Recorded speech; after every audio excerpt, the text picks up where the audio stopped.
muna kira da malamai wanda aka ɗauki wannan matakin na rufe wa'annan makarantu dan girman Allah ku ba da haɗin kai dan Allah dan annabi. Duk duniya ba mu da inda muke so in ka cire maka da madina mu je mu sauke falari sai karamar hukumar ungogo. Dan Allah dan annabi malaman nan ku ba da haɗin kai, kan a siyasantar da wannan abu. Ni ba na fushi da fushin wani, a zo a haɗa kai a ciyar da ilimin karamar hukumar ungogo gaba. Ba yadda za ka ɗauki ɗanka ka ba wa makaranta a je a keta mai haddi, kuma wajen an ce za a yi wani gyara a zo a ringa wasu manafarce da wani kullace mai girma shugaban karamar hukumar ungogo ka kafa kwamiti mai karfi, kan a zo a aikata wani abun da ba dare ba. mai girma shugaban karamar hukuma ka samu mutane amintattunka, ka samu mutane masu nagarta su tsaya tsayin daka su shiga lungu da saƙo su tabbatar da cewa wannan abun da aka yi an yi ne domin Allah, an yi ne domin tsabtace harkar ilimi, domin ba mu da inda muke so kamar karamar hukumar ungogo. Amina Munta Tudun Fulani, shugaban ƙungiyar Kundin Kala, da me ake tafe yau? To a'udhu billahi minash shaitanir rajim, bismillahir rahmanir rahim. Yabo da godiya sun tabbata ga Allah subhanahu wataala, tsira da amincin Allah su tabbata ga shugaban farin jakada Annabi Muhammad sallallahu alaihi wasallam.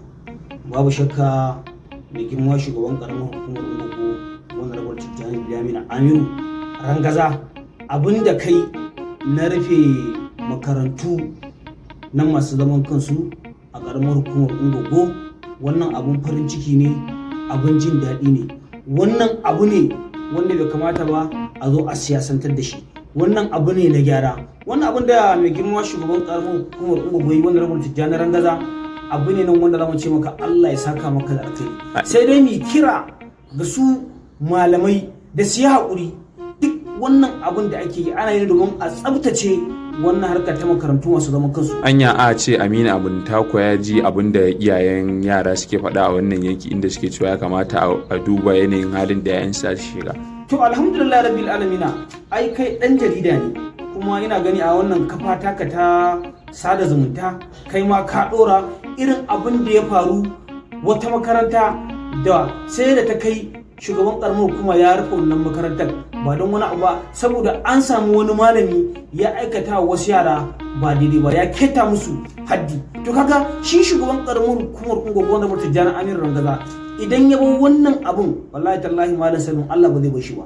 To kaga ya dace mu fito mu yaba masa, mu jinjina masa, sannan ko mu ƙara wayowa da al'umma kai, musamman waɗanda za su ɗauki harkar nan su ga cewa ko shugaban ƙaramar hukuma bai daidai ba. Amma dole ne kai musu uzuri, saɓanin wasu ba su san menene ya sa shugaban ƙaramar hukuma ya rufe wa'annan makarantu ba, aka sauke lasisinsa gaba ɗaya, an yi kansil, sai sun zo an yi musu interview, sai sun zo an yi bincike, sai sun zo an tabbatar da nagartar mutum, sannan za a buɗe masa makarantarsa. Da haka mai girma shugaban ƙaramar hukumar ungogo muna maka addu'a, muna da ƙare maka addu'a, ubangiji Allah subhanahu wata'ala ya ƙarfafa maka ƙarfin gwiwa wajen yin aikata daidai a wannan harka. Amina Munta, idan ka duba koken da iyayen ɗalibai ke suna bayyana cewa wannan rufe makarantu zai sa kamar 'ya'yansu gaba ɗaya su koma zaman gida, wanda suka bayyana cewa kan ka iya taɓa yanayin tsarin karatun. To dan Allah dan annabi za mu yi amfani da wannan dama, iyaye ku yi haƙuri, wannan abin da aka yi an yi ne ba don wani abu ba, an yi ne saboda gyara tarbiyyar makarantu, gyara tarbiyyar malamai, gyara tarbiyyar wa ma za ku ɗauka ku kai wa 'ya'yanku makaranta. Haka ba yadda za a yanzu wannan makaranta wadda shugaban karamar hukuma da fes aka samu wani ba malami ya keta wa ɗalibai haddi.